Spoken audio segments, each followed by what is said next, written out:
오늘부터 100일간 정기국회가 시작됩니다. 이재명 정부 들어 첫 정기국회인 만큼 어느 때보다도 국회의 역할이 매우 중요합니다. 이재명 정부의 성공과 확실한 내란 종식은 무엇이 먼저 나를 따질 수 없는 시대적 사명입니다. 민생 안정과 개혁 완수는 무엇 하나 소홀히 할 수 없는 국회의 책무입니다. 내란 척결과 이재명 정부의 성공을 위하여 개혁 완수와 민생 안정의 두 마리 토끼를 다 잡겠습니다. 더불어민주당은 이미 만반의 준비가 끝났습니다. 더불어민주당 소속 국회의원 166명 모두가 하루를 100일처럼 살며 국민들이 체감하는 입법 성과를 내기 위해 국민만 보고 달려가겠습니다. 지난 의원 워크숍에서도 원팀, 원보이스로 이재명 정부의 성공과 확실한 내란 종식을 위해 똘똘 뭉쳐 승리하자고 당정대가 함께 결의했습니다.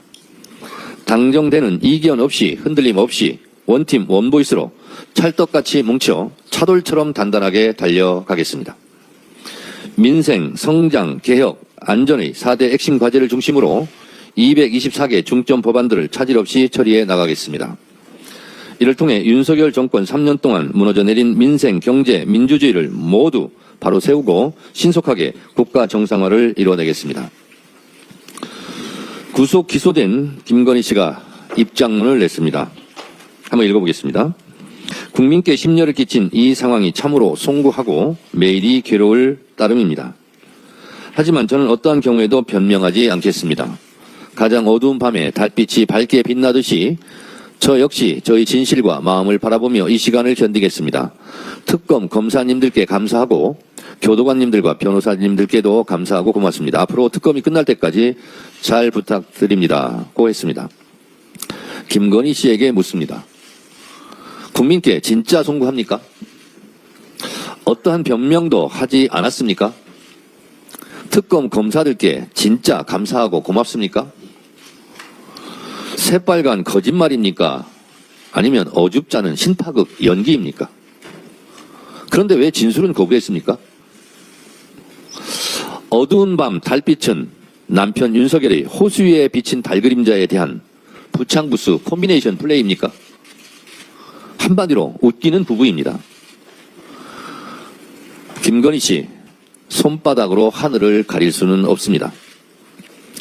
국가망신 꼴불견 부부가 참여하는 길은 감옥에서 조용히 자신을 성찰하고 반성하며 여생을 보내는 길입니다. 제발 조용히 하십시오. 특검이 끝날 때까지 잘 부탁드린다고 했는데 특검은 곧 끝나지 않습니다. 김건희 씨, 당신께서 지은 죄가 너무 많아서 특검을 더 연장해야 할 것 같습니다. 김건희 특검은 김건희 여죄를 끝까지 밝히기 위해 기간 연장을 해야 합니다. 내란 특검은 윤석열 죄를 끝까지 파헤치기 위해 또한 기간 연장을 해야 합니다. 기간 연장을 하겠습니다. 개혁은 골든타임이 중요합니다. 이재명 대통령께서도 말씀하셨듯이 지금 대한민국은 역사적 변곡점에 놓여 있습니다. 저는 흡사 해방 전국 반민특위 상황과 비슷하다고 생각합니다. 그때 친일파 척결이 시대적 과제였다면 지금은 내란 세력 척결이 시대 정신이고 시대적 과제입니다. 내란 척결이 반민특위처럼 좌절되고 실패할 수는 없습니다. 헌법을 공격했던 헌법의 적, 민주주의를 파괴했던 민주주의 적들인 내란 세력을 발본색원하고 다시는 내란의 꿈을 꿈꿀 수 없도록 확실하게 청산하겠습니다. 검찰개혁, 언론개혁, 사법개혁의 3대 개혁은 늦지 않게 타임 스케줄대로 처리하겠습니다.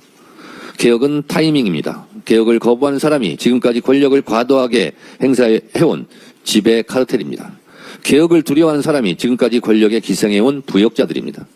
모두가 환영하는 개혁이란 존재하지 않습니다.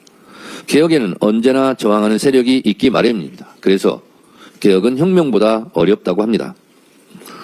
그러나 그 저항으로 개혁의 시기를 놓치면 반동의 힘으로 더 큰 저항과 퇴행으로 되돌아옵니다.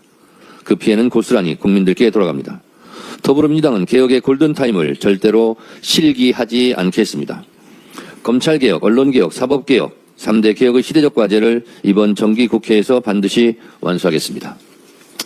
우리 기자 여러분들, 이 뒤쪽에 노상원 수첩 판넬을 지금 전시하고 있습니다. 이 노상원 수첩 판넬은 당대표실 복도에 상시적으로 게시해 놓고 전시하겠습니다.